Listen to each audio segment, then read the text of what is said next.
Yo, what is good, my lovely gamers out there? It's your boy once again. You know how it is, Tom Ziri. From X to Skip, bringing you the weekly patch notes, episode 89. I hope you all are good. Hope you all are nice, and also had a very nice week. Yeah, we back at it with Kid Kojo. What's good, fam? I'm chilling, bro. How you doing? I'm good, man. I'm good. And with us back again, we got Max. What's good, homie? Yo, I am shit tired. Yeah. For those of you who don't know, Max is in a whole other zip code. It's wild. Yeah, adjustments, all that. But it's so happy to have my man's back. Bates and sheep. Yeah, still adjusting. Yeah. But yeah, as you guys already know, please leave a like and subscribe. Lovely gaming tidbits. But before we get into that, does anyone have any admin? No. It's bad. For me, I don't have anything much. Besides, started playing Rogue on Diablo 4. Well, now because of the patch, I'm guessing they're gonna get nerfed to absolute shit. But we'll see. All right. Moving on to the gaming news. Like, what's been going on, guys? You guys have anything noteworthy that's been happening that caught your eye?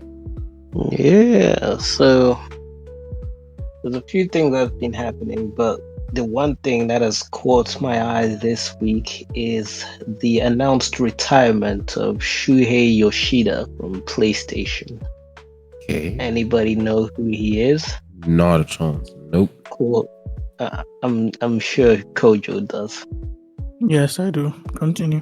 Yeah, give a breakdown, Kojo. Who's he? He was the head of SIE Studios, PlayStation Worldwide Studios, for a while. Stepped down to focus on indie games and smaller projects. He's been at PlayStation for 31 years, and he's been at Sony for 38. So he worked at Sony proper and then moved over to PlayStation. Yeah, that's pretty much what I know. Okay. Yes, so this guy, he was at PlayStation when they only had 80 employees.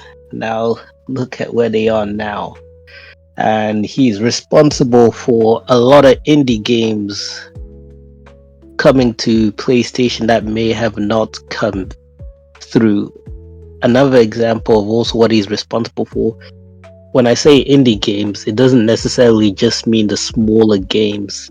There are also bigger games he was responsible for, like apparently Stellar Blade is one of the bigger games he worked on bringing to PlayStation.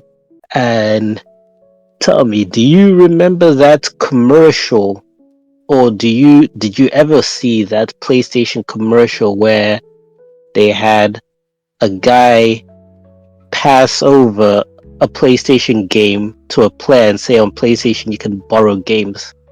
No, I haven't. I should definitely check it out. That video. But yeah, Shuhei Yoshida is the person on that infamous commercial that put a nail in the coffin of the Xbox One. When Xbox was so focused on making a home center that restricted game access and PlayStation dunked on them, they released a commercial where Shuhei Yoshida was in that commercial with some dude who's supposed to be the average gamer. You should definitely check it out if you haven't, but otherwise, yeah, eras come to an end, so we're seeing, steadily we're seeing all of the people who defined the PlayStation era move aside, as new people are probably going to come in and are going to go in a new direction with PlayStation. It's going to be interesting to see where we head up to, because specifically Japanese companies like Nintendo and PlayStation, they believe in the longevity of their employees who help the vision of a company and all of that stuff. So getting new people coming in is going to be a shift in directions, and who knows whether that direction is going to be good for the company or is going to open the door for other companies to come in and do their thing. Because if I use Xbox as an example, there's very few Xbox employees who've been at the gaming studio for so long that they're a part of a furniture, whereas PlayStation, Nintendo, we know that certain individuals who are part of a furniture who define the direction the companies are going and all of that stuff. So it's going to be interesting to see what comes next in the next couple of years, because I think the one thing people love to forget is that these succession stuff, these changes stuff don't happen immediately. They take for us to see the results of. They take several years for us to see the results of. So it's like, for example, Xbox acquiring Activision. People like, oh, what comes next? Well, you got to give it 5 to 10 years to see what exactly comes next. And this is going to be a similar case of probably going to take roughly 5 years for us to see the ramifications of all of this. So it's going to be a slow burn. Otherwise, yeah, that's all I wanted to share. There have been other things going on in the gaming news, but for me, I felt like that was the one standout item. Oh wait, Coach, anything from you, bro? No news really.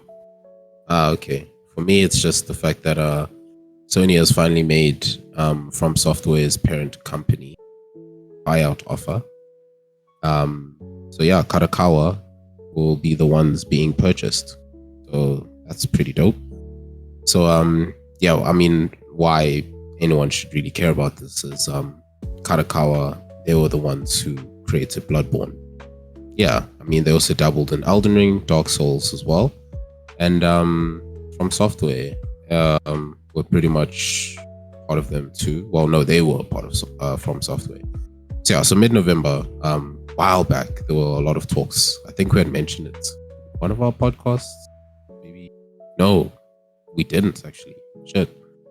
I don't think we actually spoke about this. Because Sony wanted to buy Kadokawa. And yeah, the whole dialogue pretty much started from there. But the Kadokawa Corporation were actually the ones who were pushing, for the purchase to happen, which is pretty dope. And why this is dope for most of us Souls-like players is because we want a Bloodborne sequel. I've only finished Bloodborne once. Its replayability is not for me. I think I had so many fights with that game that I couldn't continue anymore. Moving on to the gaming corner. Do you guys have any releases that have been sick to check out? Personally, I think my favorite thing to possibly... Okay, it's not really a release because I mean, it's not really a release. But the new update for Epic 7 this week with the ML Shuri. I know some of you are not Epic 7 fans. You don't know what I'm talking about. But it's a dope mobile game. It's free. Definitely flip and check it out. If you like anime and gacha games, it's definitely the type of thing. Got a lot of waifus as well. If you're into that shit, I'm obviously playing for the plot. So, you know how it is. But yeah, definitely check it out. It runs for about, 14 days? So, like I mentioned, free on mobile. Jam it. Give it a try. You might like it. See some of our videos we've even posted about it. I should probably post more. It's just making content on a mobile phone is weird. But anyways, yeah, you have 14 days. Anyways, guys, do you have anything? Max, any gaming corner stuff? Nah, I'm okay. Oh yeah, Kojo? It's been an empty week, pretty much nothing. But I'll just the console release of a video game that came out earlier on PC called Nine Souls is out. Released on consoles, PS5, PS4, Xbox Series, Xbox One, Nintendo Switch. Action platformer game. Released on November the 26th. It is Souls-esque, but it mainly relies on your parrying timing. So it's more akin to... What's the name of that game? Sekiro. That's the one. It's more akin to Sekiro, and it's a 2D indie side-scrolling game. So it's very interesting looking. It has a lot of fans. Some of them felt like it was snubbed at the Game Awards because I don't think it got one nomination. So, yeah. But that's it for the releases of the week. Now, moving on to the gaming corner. I'm not sure if you guys heard about the whole Mortal Kombat 1 drama that has been unfolding. Wait, because of Scarface? No, Ghostface. Oh, okay. no, not Ghostface. So, a known leaker called Fate Unknown has come out and said that after the poor sales of the previous expansion, the most recent expansion, story expansion called Chaos Reigns, back in September, they announced that the Kombat Pack 3, which was going to have new characters and stuff, is apparently has been scrapped. It's been cancelled. And he went on to say that there was Kombat Pack 3 was planned, as well as a second story expansion, but has been cancelled, and there are going to be no characters after Kombat Pack 2. And he's like, a cameo or two might make it since there have been work done on them, but he does not know yet. And so people are rightfully upset, but it's not really a surprise well, it is a surprise, but people are upset because Ed Boon and NetherRealm have said that they're going to be supporting this game for a while to come. Usually they support the games for like 2 years, but they said it's going to be longer support. But Kombat Pack 2, the characters have already started coming out. They have Ghostface that just recently came out from the Scream series. Next on the list are Conan the Barbarian and the T-1000 from Terminator. I'm not sure in which order. So what? Fate Unknown is like, after that, that's pretty much the end of it. There's not going to be any more support, and people were all up in arms, and this broke past not just the NK community, but it entered the whole gaming sphere as a whole, and it did cause a bit of uproar to the point where Fate Unknown, the leaker, came out and he was like, look, I came out and I said some news, and sorry, I forgot to mention, he's a known leaker and he's been right about a bunch of things, so people are taking his word as gospel. So he came out on Reddit again and he said, look, I've made some comments and announced some stuff, and it went further than I expected, and he does not want all the attention, so he's stepping away from leaking. And he said he was going to stay until Conan and the T-1000 were done, but he's going to stop leaking now because of all the attention it's gotten, and he doesn't have any info on future NetherRealm games. So he said that the sales for Chaos Reigns were not the only reason. The sales were pretty low, and then the reception was pretty bad. The reviews were not kind. And he said that there were multiple factors other than the reception, but he didn't really go into any more details. He said that NetherRealm really wanted to do the Kombat Pack 3 DLC, but it is out of their hands, so pretty much it's Warner Bros.'s fault. That's what he was alluding to. And he said he doesn't know what the story stuff could have been, but he doesn't know. And he said that the Kombat Pack was meant to be 6 characters, 5 Mortal Kombat characters and 1 guest character. And he said that there were going to be less guest characters due to a number of reasons, but it was going to be mostly as a thank you to Mortal Kombat fans for sticking with the game, because a lot of Mortal Kombat fans are actually, they prefer Mortal Kombat characters to to guest characters. So the 5 characters were Jade, Cassie, Kunjin, Sonya, and Kano. And he doesn't know who the 6th character was, but he was apparently told that it was a highly requested character. So, and he signed off and he said, that is all, goodbye everyone. And he left it there. And the Mortal Kombat subreddit is in flames, and yeah. So we'll see. NetherRealm, as of recording of this episode, neither NetherRealm nor Warner Bros. Have come out and addressed this situation. I'm sure they will at some point. Maybe they won't. Maybe they'll just keep going forward. But we'll see. Yeah, that's it for my gaming corner. That's away. Thanks, man. Appreciate. Well, then that brings us to the halfway point. Listen, peeps, if you're enjoying it so far, please do leave a like and subscribe. And let's keep the ball rolling. So, do you guys have any content creator news, Jojo? You? I do, but I'm checking y'all first. No, you go first. Nigga, you always go first. Mine's long, bro. Doesn't matter. Yeah, go. I bet. So I'm going to start off with the whole Kai Cenat thing. So this subathon that's been going on for the duration of the month, this nigga is just pulling everyone out of his address book, and getting them on his stream, bro. From Lil Dicky even. How? He got Scissor, my nigga. We all know the Kodak Black, like I mentioned in the previous episode. But just like, there's just so many people coming onto the stream. Seeing him and Dash was really cool. But what I'm raising now is he recently did one of his subathon episodes with Magician Max. Just like one of your usual magicians, much like Dynamo and what's the other name, David Blaine, whatever. So yeah, Max Major is his actual name. And this was when like Kyle was pushing almost like 600,000 subscribers, and he became the most paid Twitch streamer in the world, like as of this moment, thanks to all that he's now done, which is pretty dope for him. He's reclaimed the record from Iron Mouse, which is also great. So yeah, well, I mean, I had no beef with Iron Mouse. It's just a VTuber. Come on. So what happened with this entire thing? So Magician Max was going to prank Kai Cenat with like risking to give his own life, whatever. So yeah, Kai and his friends were then taken down to like the basketball courts, and Max was standing on like a scaffolding with 3 loose ropes tied behind him. Each rope was tied to like a rip cord that's placed in front of Kai Cenat and his friends, and he was given the color of which cord he must pull. And then like whichever one he pulls, it'll pull one of the 3.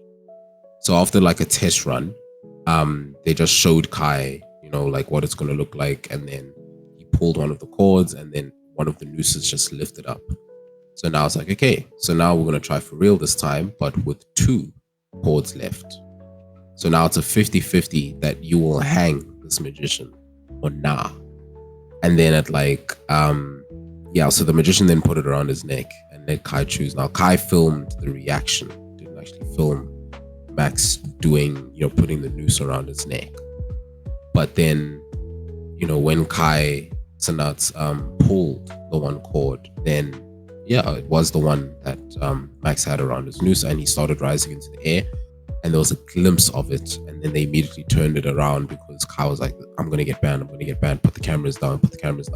Now, after which there was another video of the Magician Max saying, hey, if you're watching this, then it means that you pulled the cord that actually lifted me up into the air. This was all premeditated and planned.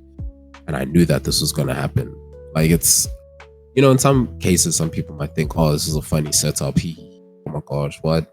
But in other cases, people are pissed off that, like, he pretty much almost cost Kai Cenat, permaban and ruining his subathon completely. Whereas other people are like, he's so worried about putting the cameras down and getting banned and not getting money. And, whereas he pretty much just chose almost a magician to like hang himself. So yeah, a lot of people are, going in different routes as to how this is going to go out. Some people wishing for his downfall or wishing on him to pretty much be banned, which is sad. I think one of the highlights of the subathon so far was when he had Snoop Dogg on the stream on subathon, and Snoop was like, okay, I bought joints, we're gonna roll them up, and we're gonna roll another one up after everyone is done. And then everyone's like, what do you mean?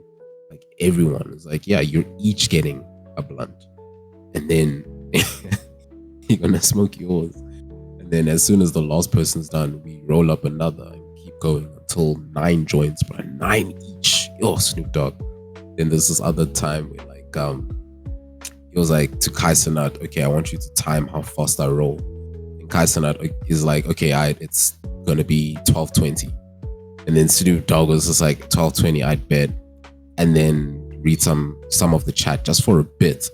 And then Snoop Dogg's like, okay, what time is it now? And then Kai Cenat is like, it's 12:20. And it's like, you already said 12:20. And then reveals a rolled up joint. I was like, nah, fam, within a minute. That's wild. That is wild, but it's Snoop Dogg, bro. Man's been doing this before Kai Cenat was born, bro. Anyways, yeah, that's my content creator news. Kojo? Yeah. So the next bit of big news was everybody's favorite content creator, Dr. Disrespect. Hey. Oh, yeah. Yeah. So, for those who don't know the law, I'll just give a brief rundown. In 2020, he was banned off Twitch, and nobody knew why except for him and Twitch, and it was a secret until this past few months, like June, where it came out. Former Twitch employees came out and alluded to the fact that he was texting or messaging a minor using the Twitch replies feature on Twitch. The Twitch Whisper feature on Twitch, and that's why he was banned. And he came out and a few days later wrote a whole long statement saying that he admitted to writing these messages, and they did lean towards inappropriate thing, but he was like, nothing, he never met up with them, nothing ever evolved after that. And he made it clear that he was, no wrongdoing was found on his part by the people who investigated. And then he said he was going to take a break and that he'd be back. And then he did take a break. He did come back. His first stream was like over 200k people were watching, waiting to see what he would say. Before he came back, he deleted that long tweet, and he pretty much went back a little bit on what he said in that tweet. But he pretty much defended himself and attacked the people who went after him and released all of this information and stuff like that. And then ever since then, it's been quiet. But recently, it's been announced that he was going to move to Rumble. He's going to be streaming on Rumble, and he's going to be leading up Rumble's gaming division. He's going to be acting as an advisor, and he's going to help build the Rumble community, the Rumble gaming community. And this is what the Rumble chairman and CEO Chris Pavlovsky said, and I quote, "Rumble is in a new era, and I'm laser focused on expanding it into two categories, gaming and crypto. Dr. Disrespect will give a much needed injection into our gaming category," end quote. So yeah, I think this is a move because as far as I know, he's still demonetized on YouTube, and he does get donations, but I mean, he's still not getting enough. He's still not getting as much money as he used to. So this move, it's a very controversial, well, not controversial, but Rumble, this move is an interesting move because everybody knows Rumble as this right-wing conservative platform where people go and then say the most out-of-pocket things. It's been home to people like Nick Fuentes, Tucker Carlson, and Nick Fuentes is like a pro-white, type of person. Comes off as racist, actually. So that's the reputation that Rumble has. So people are like, well, people saw it coming, like, yeah, he's probably going to move to Rumble, and it looks like they're right. We'll see what happens. That's pretty much it for my content creator news. Wait, thanks, broski. Max, anything from you, bro? Content creator wise? Nah, I'm good. Not a thing. Alright. Me, I don't have anything for esports yet. I mean, we are pretty much all season. The World of Warcraft MDI has been out for some of the new maps from the War Within. I haven't really checked them out yet. I think, and not to say that my hype is dying out for like the MDI, which is the Mythic Dungeon Invitational, but yeah, just with like how hectic the team rosters have changed, man. Really flip. It's like League. It's as if like only some of the OG players are still around, which is sad. But yeah, like all these new faces and these young Thundercats, I can't react the same way like these young peeps can anymore, bro. I'm too old for this shit. But yeah, that's all me for esports. Kojo, any esports, bro? No esports from me. Nada. Max? Never from me. All right. Well, yeah, that brings us to a nice short end of episode 89. Once again, thank you guys so much for listening in. If you like this, please give a like and subscribe and share it to your friends, your coworkers, whoever. Just share it. You know what I'm saying? We love you long time. But anyways, I'm a love and leave y'all. Thank you guys so much. Thanks to Kojo. Thanks to Max once again. It's good to have him back. And I will check you guys at the next one and in the next stream. So peace out and be good. Cheerio.